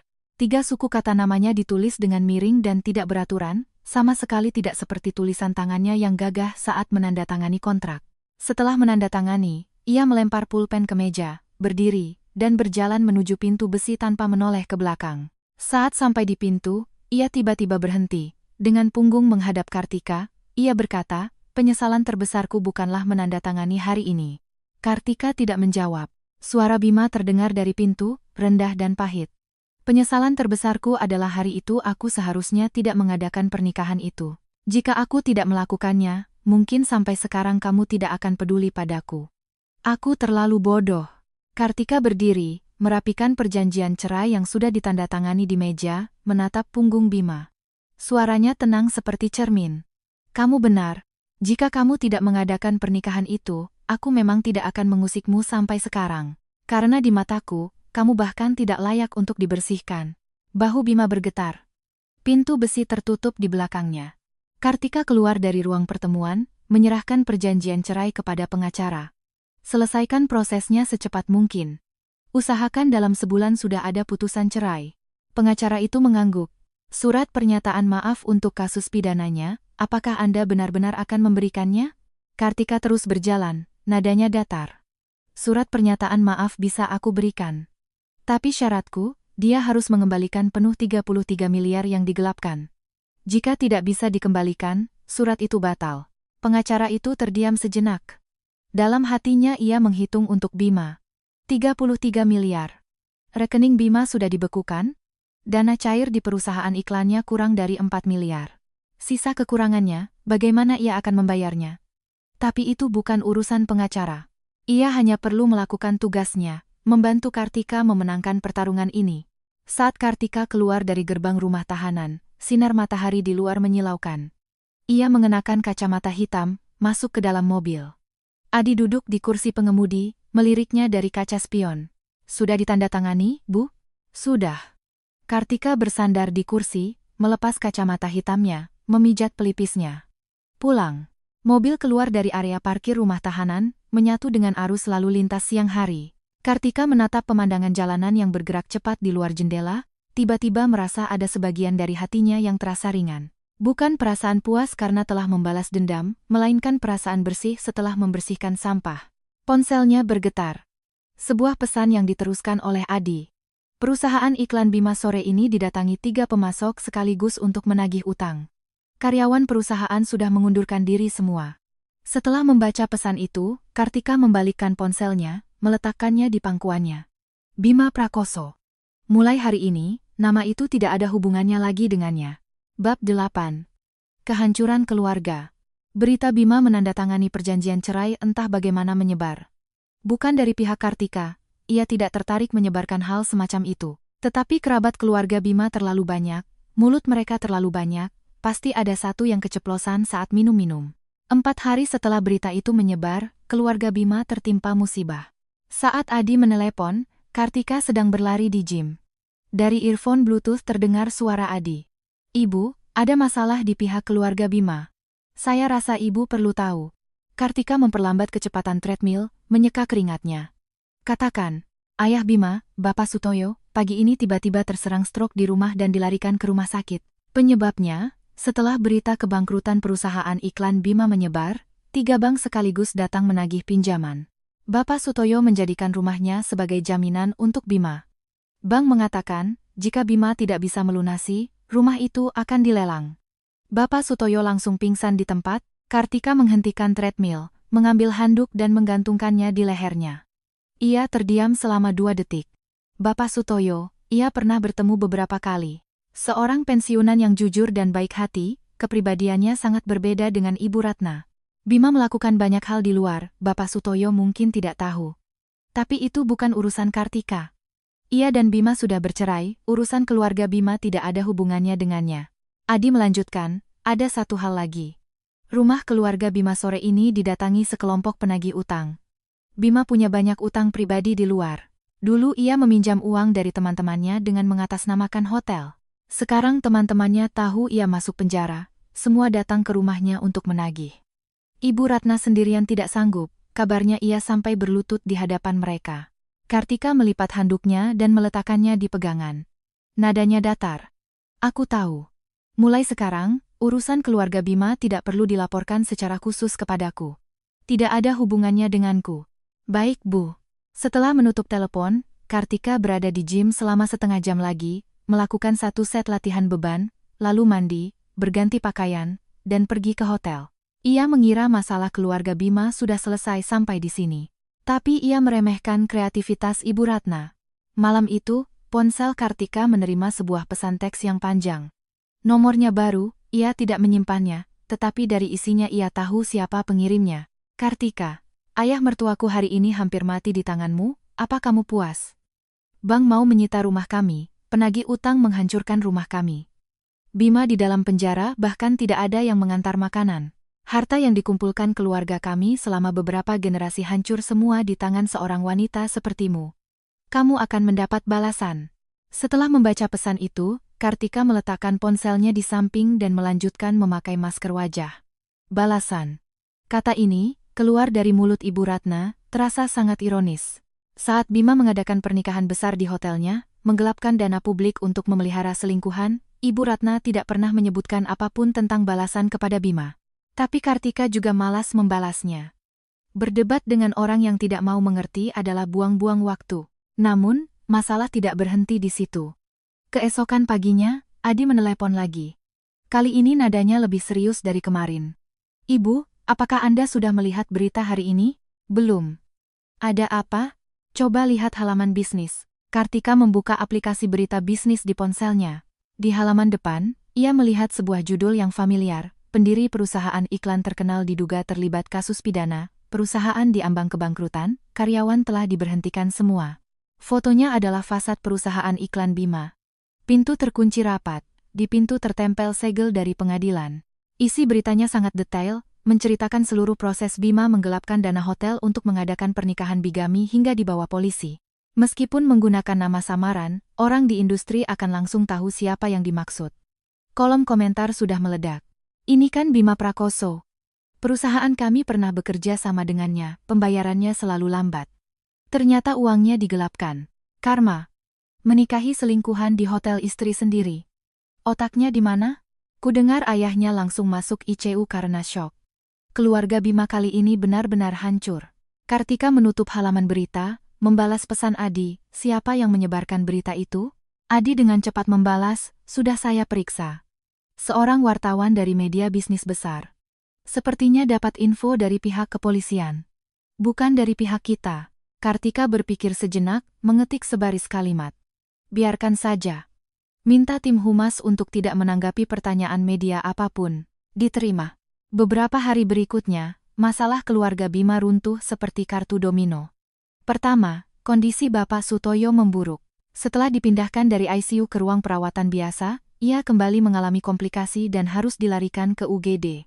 Tagihan rumah sakit datang seperti rentetan peluru ke rumah Bima, setiap lembarnya bernilai puluhan juta rupiah. Kemudian, para pemasok perusahaan iklan Bima secara kolektif menggugat. Surat panggilan pengadilan menempel di seluruh pintu kaca perusahaan, merah menyala. Selanjutnya, sepupu Bima, pemuda yang membantunya mendaftarkan perusahaan cangkang untuk mentransfer dana, juga dibawa polisi untuk diselidiki. Kesaksian Sari langsung menyeretnya. Ia bahkan tidak punya kesempatan untuk membela diri. Pukulan paling fatal datang dari bank. 3 pinjaman yang dijaminkan dengan rumah Bapak Sutoyo, karena Bima tidak dapat melunasi tepat waktu, bank secara resmi memulai prosedur lelang. Rumah keluarga Bima, bangunan 3 lantai tempat Bapak Sutoyo dan Ibu Ratna tinggal selama 30 tahun, akan dilelang oleh pengadilan bulan depan. Kartika adalah orang terakhir yang mengetahui hal ini. Saat Adi melaporkannya, nadanya membawa sedikit simpati yang rumit. "Rumah keluarga Bima, saya pernah ke sana sekali. Pohon kenanga di halamannya sudah berusia lebih dari 30 tahun. Bapak Sutoyo setiap musim gugur memetik bunganya sendiri untuk dibuat kue. Sekarang mau dilelang. Bapak Sutoyo masih terbaring di rumah sakit. Mungkin tidak akan bisa melihatnya untuk terakhir kalinya." Setelah mendengarkan, Kartika terdiam lama. Di kantor hanya terdengar suara pendingin ruangan. Akhirnya, Kartika berkata, "Adi, suruh orang ke rumah sakit untuk membayar biaya pengobatan Bapak Sutoyo. Tidak perlu mencantumkan namaku." Adi tertegun sejenak, tetapi tidak banyak bertanya. Ia hanya mengangguk. "Saya akan segera mengurusnya." Saat Adi sampai di pintu, Kartika menambahkan, "Aku membantu Bapak Sutoyo bukan karena dia ayah Bima. Tapi karena aku mengenalnya. Dia tidak pernah berbuat salah padaku." Adi melirik Kartika. "Saya mengerti, Bu. Anda tidak perlu menjelaskan." Pintu tertutup. Kartika duduk sendirian di depan mejanya, memandangi langit yang mulai gelap di luar. Ia memijat pelipisnya. Ia bukan berhati lembut, hanya saja, ia memisahkan beberapa hal dengan sangat jelas. Bima adalah Bima. Ibu Ratna adalah Ibu Ratna. Bapak Sutoyo adalah Bapak Sutoyo. Orang yang harus dibereskan, tidak akan ia lepaskan satupun. Tapi orang yang tidak seharusnya terlibat, ia juga tidak akan memanfaatkannya.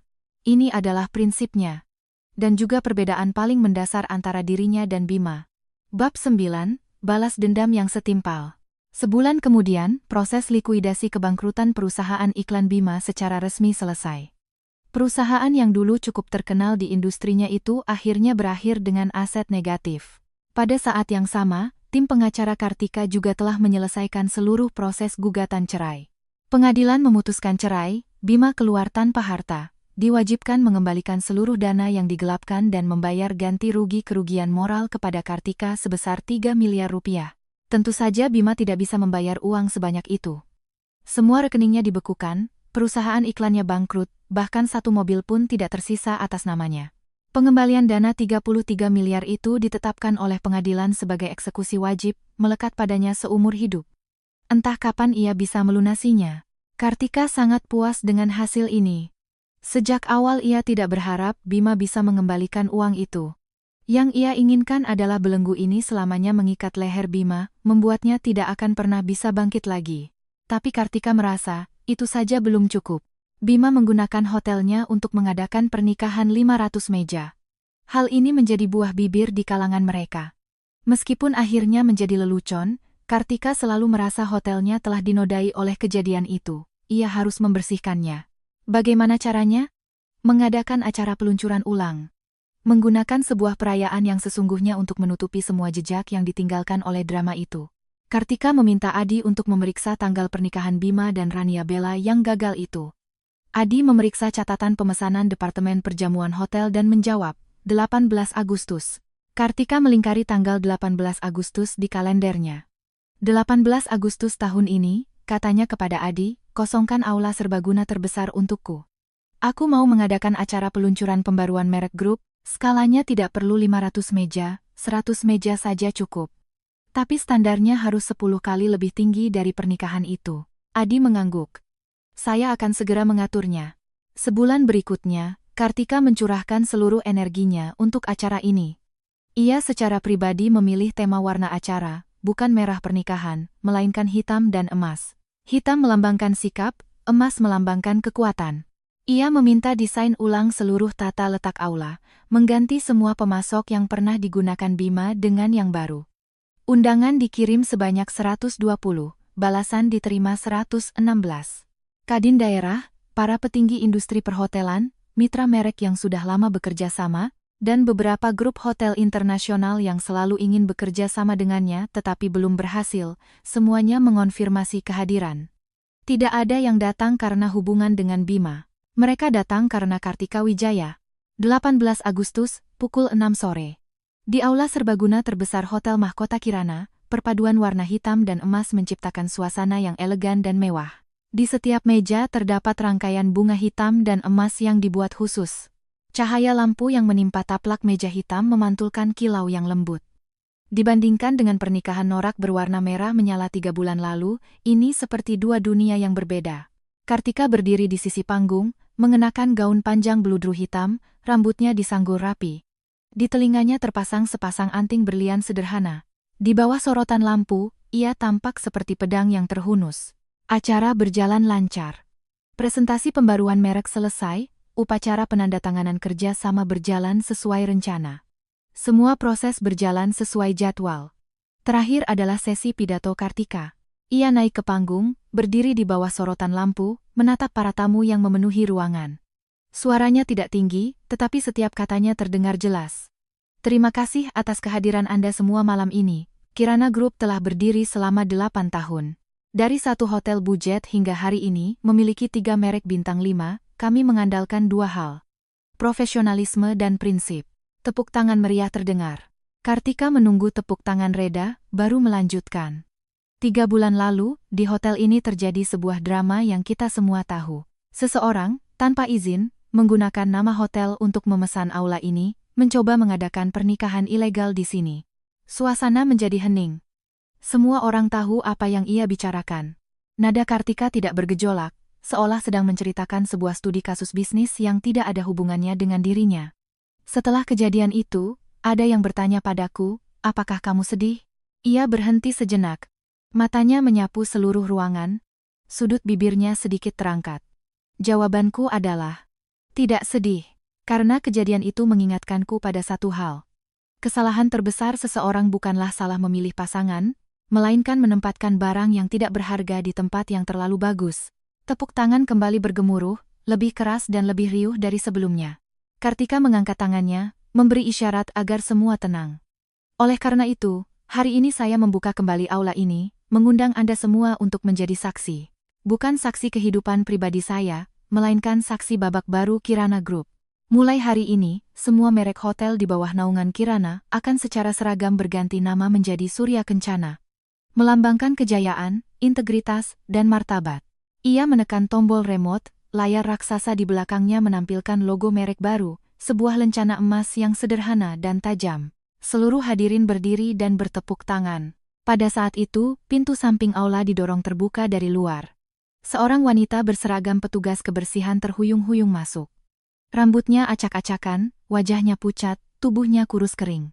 Adi adalah yang pertama bereaksi, maju untuk menahannya. Tetapi wanita itu sudah terjatuh tidak jauh dari panggung.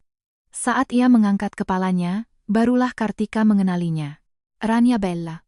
3 bulan tidak bertemu, Rania Bella seolah menjadi orang yang berbeda. Tidak ada lagi pesona seorang model padanya, yang ada hanyalah penampilan kusam setelah dihancurkan oleh kehidupan. Kulitnya kehilangan cahayanya, matanya cekung, bibirnya pecah-pecah. Bahkan untuk berdiri pun ia tidak stabil. Ia berlutut di lantai, menghadap Kartika di panggung, suaranya serak. "Ibu Kartika, mohon beri saya jalan hidup." Seluruh ruangan hening. 100 meja tamu, lebih dari 1000 pasang mata, semuanya tertuju pada wanita yang tiba-tiba masuk ini. Suara Rania Bella tercekat menahan tangis, tetapi bukan tangisan akting seperti di depan rumah Kartika waktu itu, melainkan keputusasaan yang nyata. "Ibu, saya tahu saya salah. Saya tidak akan berani lagi. Tapi sejak kejadian itu, tidak ada seorang pun di dunia modeling yang mau memakai saya. Semua kontrak saya dibatalkan. Sekarang saya bahkan tidak bisa membayar sewa rumah. Orang tua saya mengusir saya. Saya tidak punya apa-apa lagi. Mohon beri saya jalan hidup." Air matanya jatuh di lantai marmer aula, butir demi butir, tampak sangat menyilaukan di bawah sorotan lampu. Kartika berdiri di panggung, menatapnya dari atas. Keheningan berlangsung sekitar 5 detik. Kemudian, Kartika turun dari panggung, berdiri di hadapan Rania Bella. Ia menatap wanita yang pernah mengenakan gaun pengantin dan mengadakan pernikahan megah di hotelnya, yang kini berlutut di lantai mengenakan seragam petugas kebersihan, berpenampilan lusuh. Suara Kartika sangat tenang. "Nona Bella, Anda bilang Anda tidak punya apa-apa lagi?" Rania Bella mengangguk putus asa, air matanya tidak berhenti mengalir. Kartika berkata, "Kalau begitu, coba pikirkan. Dari semua yang Anda hilangkan sekarang, berapa banyak yang memang milik Anda sejak awal?" Rania Bella tertegun. Kartika melanjutkan, "Kontrak modelingmu, Bima yang mengaturnya menggunakan sumber dayaku. Uang sewamu, Bima yang membayarnya dengan uang yang ia gelapkan dariku. Kemewahanmu, gengsimu, keberanianmu berdiri di panggung mengenakan gaun pengantin. Semuanya adalah hasil mencuri dari orang lain. Barang curian, cepat atau lambat harus dikembalikan. Kamu sekarang bukan kehilangan sesuatu. Kamu hanya kembali ke tempat di mana kamu seharusnya berada. Apakah kamu mengerti?" Rania Bella terkulai di lantai, tidak bisa berkata sepatah kata pun. Kartika berbalik, berkata kepada Adi, "Panggil satpam. Minta dia keluar." 2 satpam dengan cepat datang, memapah Rania Bella dari kiri dan kanan, membawanya keluar. Rania Bella tidak melawan. Kakinya seolah kehilangan kekuatan, ia hampir diseret. Saat sampai di pintu, ia tiba-tiba berbalik, dengan suara yang sangat pelan ia berkata, "Ibu Kartika, maafkan saya." Kartika tidak menoleh. Ia kembali naik ke panggung, mengambil mikrofon, dan berkata kepada semua tamu, "Sedikit gangguan, tidak akan memengaruhi santap malam Anda. Jamuan makan malam secara resmi dimulai. Silakan menikmati." Musik kembali mengalun, para pelayan membawa hidangan masuk. Suasana di aula perlahan kembali meriah. Kartika berdiri di bayang-bayang di sisi panggung, menatap keramaian di bawahnya. Sudut bibirnya membentuk senyuman tipis yang penuh makna. Hari ini 18 Agustus. 3 bulan lalu, Bima dan Rania Bella memilih hari ini untuk mengadakan pernikahan konyol mereka. 3 bulan kemudian, di hari yang sama, di aula yang sama, Kartika, dengan sebuah acara peluncuran pembaruan merek, sepenuhnya menghapus semua jejak pernikahan itu. Mulai hari ini, jika ada yang menyebut tanggal 18 Agustus, tidak akan ada yang teringat Bima dan Rania Bella. Mereka hanya akan teringat kelahiran Surya Kencana Group. Balas dendam yang setimpal. Kartika tidak pernah menganggap dirinya orang baik. Tapi ia jelas orang yang adil. Bab 10. Penobatan Sang Ratu. Waktu berlalu dengan cepat. Saat sidang pertama kasus Bima digelar, sudah hampir 5 bulan sejak pernikahan yang gagal itu. Kartika tidak hadir. Ia hanya meminta pengacaranya menyampaikan satu kalimat. Setelah putusan keluar, kirimkan hasilnya padaku. Pada hari sidang, Kartika sedang berada di kantor, mengurus kontrak waralaba pertama untuk merek barunya. Adi mengetuk pintu, masuk, dan meletakkan sebuah dokumen di mejanya. Ekspresinya menunjukkan ketenangan seolah semua sudah berakhir. Ibu, putusan sudah keluar. Kartika meletakkan pulpennya, mengangkat kepala. Bagaimana putusannya? Adi membuka dokumen itu, dengan singkat melaporkan hasilnya. Bima Prakoso, terbukti bersalah atas tindak pidana penggelapan jabatan, dengan nilai kerugian 33,6 miliar rupiah, jumlah yang sangat besar, divonis 7 tahun penjara dan denda 500 juta rupiah. Tindak pidana penipuan divonis 3 tahun penjara dan denda 200 juta rupiah. Tindak pidana bigami divonis 1 tahun penjara. Ketiga pidana digabungkan, diputuskan menjalani hukuman 9 tahun penjara dan denda total 700 juta rupiah. Selain itu, pengadilan memerintahkan Bima untuk mengembalikan penuh dana yang digelapkan sebesar 33,6 miliar rupiah dan membayar ganti rugi kerugian moral kepada Kartika sebesar 3 miliar rupiah. Rania Bella, sebagai saksi, karena bekerja sama dan memberikan bukti kunci, dibebaskan dari tuntutan pidana. Namun, uang haram sebesar 1,8 miliar rupiah yang ia terima disita oleh negara. Sepupu Bima, karena membantu mentransfer dana, dengan tuduhan pencucian uang divonis 2 tahun penjara dengan masa percobaan 3 tahun. Adi menutup dokumen itu, menatap Kartika. 9 tahun, katanya. Kartika terdiam sejenak.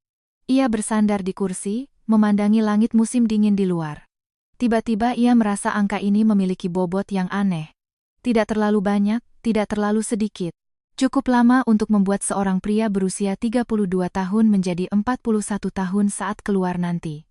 Juga cukup singkat, sehingga ia tidak perlu menghabiskan terlalu banyak emosi untuk masalah ini. Cukup, kata Kartika. 9 tahun sudah cukup. Ia berdiri, berjalan ke jendela, memandangi pemandangan kota di bawah. Tiba-tiba ia teringat sesuatu. Adi, bagaimana kabar Bapak Sutoyo? Adi menjawab, Bapak Sutoyo sudah keluar dari rumah sakit bulan lalu.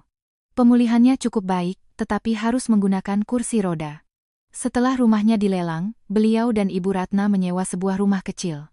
Ibu Ratna sekarang bekerja sebagai petugas kebersihan di supermarket, gajinya tidak besar, hanya cukup untuk hidup berdua. Kartika mengangguk, tidak berkata apa-apa.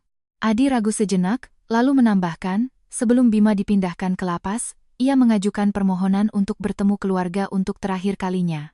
Tapi Ibu Ratna tidak datang. Kabarnya, ia hanya menitipkan 3 kata kepada Bima. Tidak punya muka. Kartika masih tidak berkata apa-apa. Ia tidak ingin berkomentar. Setiap orang punya karmanya masing-masing.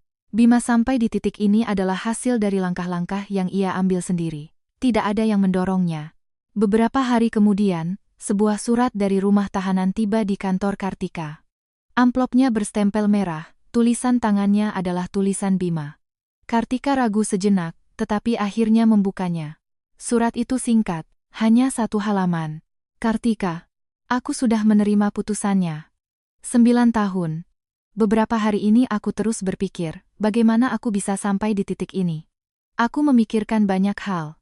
Akhirnya aku mengerti satu hal. Bukan kamu yang ingin menghancurkanku, tapi kamu memang tidak pernah peduli padaku. Saat aku mengadakan pernikahan di hotelmu, kamu tidak marah. Kamu hanya merasa aku tidak layak. Saat aku menggelapkan 33 miliar, kamu tidak panik. Kamu hanya menunggu waktu yang tepat. Saat aku menemuimu untuk menandatangani perjanjian, kamu masih berpakaian rapi, bahkan rambutmu tidak berantakan sehelai pun. Aku akhirnya mengerti. Bagimu, aku tidak pernah menjadi seseorang yang pantas membuatmu marah. Aku hanyalah masalah dalam hidupmu yang perlu diselesaikan. Setelah selesai, kamu melupakannya. Ini adalah penghinaan terbesar bagiku sebagai seorang pria, tapi juga saat paling sadarku. 9 tahun. Cukup bagiku untuk berpikir jernih. Bima. Setelah membaca surat itu, Kartika melipatnya dan memasukkannya kembali ke dalam amplop. Ekspresinya tidak berubah, hatinya juga tidak terlalu bergejolak. Setiap kata yang ditulis Bima dalam surat itu benar. Ia memang tidak pernah peduli padanya. Ia menikahinya karena dulu membutuhkan pasangan yang terlihat pantas untuk acara sosial. Ia menoleransinya selama 4 tahun karena Bima cukup penurut, setidaknya di permukaan. Tetapi Bima melewati batas. Bukan batas perasaan-perasaan tidak pernah ada di antara mereka, ia melewati batas kepentingan. Menggunakan uangnya, sumber dayanya, hotelnya untuk memuaskan keinginan pribadinya, dan bahkan berusaha membuatnya menjadi bahan tertawaan seluruh kota. Itu bukan lagi penurut, itu cari mati. Kartika memasukkan surat itu ke mesin penghancur kertas, melihatnya terpotong menjadi serpihan kecil. Lalu ia mengambil kartu nama barunya di meja. Di kartu nama itu tercetak jabatan barunya, Ketua Dewan, CEO, Surya Kencana Group, Surya Kencana. Kejayaan, integritas, dan martabat. Ini adalah nama yang ia pilih sendiri, jalan yang ia pilih sendiri. 3 bulan kemudian, Hotel Bintang 5 keempat Surya Kencana Group dibuka di kota tetangga. Pada upacara pembukaan, Kartika, mengenakan setelan putih, berdiri di posisi tengah saat pemotongan pita. Menghadap media dan mitra dari seluruh negeri, ia berkata, visi Surya Kencana Group sederhana, menjadi merek hotel paling berprinsip di Indonesia. Apa itu prinsip? Prinsip adalah, uang yang tidak seharusnya didapat, jangan diambil. Orang yang tidak seharusnya dipakai, jangan digunakan. Barang yang tidak seharusnya disimpan, jangan disimpan. Ada yang bilang saya kejam. Tapi saya ingin katakan, di dunia bisnis, terutama bagi seorang wanita, yang disebut kejam seringkali hanyalah penilaian orang lain karena Anda sulit dimanfaatkan. Jika penilaian ini datang dari mereka yang mencoba memanfaatkan Anda, menginjak Anda untuk naik, dan membuat onar di wilayah Anda, maka saya hanya bisa bilang, terima kasih atas pujiannya. Tepuk tangan gemuruh terdengar. Saat Kartika selesai memotong pita dan berjalan kembali ke meja utama, Adi menyodorkan segelas sampanye, berbisik, Ibu, respons media hari ini sangat bagus. Sudah ada 5 lembaga investasi yang secara proaktif menghubungi kita untuk membicarakan putaran pendanaan berikutnya. Kartika mengambil sampanye itu, dengan ringan menyentuh gelas Adi, sudut bibirnya terangkat. Tidak perlu terburu-buru. Pelan-pelan saja. Ia memegang gelas sampanye, pandangannya melewati kerumunan orang, tertuju pada layar elektronik raksasa di tengah lobi hotel. Di layar itu, diputar video promosi merek Surya Kencana Group. Gambar terakhir berhenti pada sebaris kalimat, atas namaku, demi kejayaan. Kartika menatap kalimat itu, tiba-tiba muncul sebuah pemikiran di benaknya. Nanti, saat hotel ke-10 Surya Kencana dibuka, ia akan mengganti layar elektronik itu dengan yang terbuat dari emas. Bukan untuk pamer, melainkan agar setiap orang yang masuk tahu, pemilik hotel ini tidak bergantung pada siapapun. Semua karena dirinya sendiri. Pada bulan pertama di penjara, Bima menerima 1 dokumen terakhir dari pengadilan, putusan cerai. Ia menandatangani kolom penerimaan, lalu membalik dokumen itu ke halaman terakhir, melihat sebaris kalimat cetak yang dingin, mengabulkan gugatan penggugat, Kartika Wijaya, untuk bercerai dari tergugat, Bima Prakoso. Bima menatap kalimat itu lama sekali. Lalu ia perlahan melipat dokumen itu, memasukkannya ke dalam tumpukan barang pribadinya yang sedikit. Di luar jendela penjara, sinar matahari musim dingin yang pucat menembus terali besi, menciptakan bayangan garis-garis di tangannya. 9 tahun. Ia masih memiliki lebih dari 2.800 hari dan malam untuk dihabiskan di sini. Dan wanita yang pernah menjadi istrinya itu, saat ini mungkin sedang berdiri di puncak sebuah gedung tinggi, memandangi kerajaan bisnis miliknya. Sinar matahari bisa mencapainya, tetapi tidak bisa mencapainya lagi. Ini adalah akhir yang Bima pilih sendiri dengan tangannya selama 4 tahun.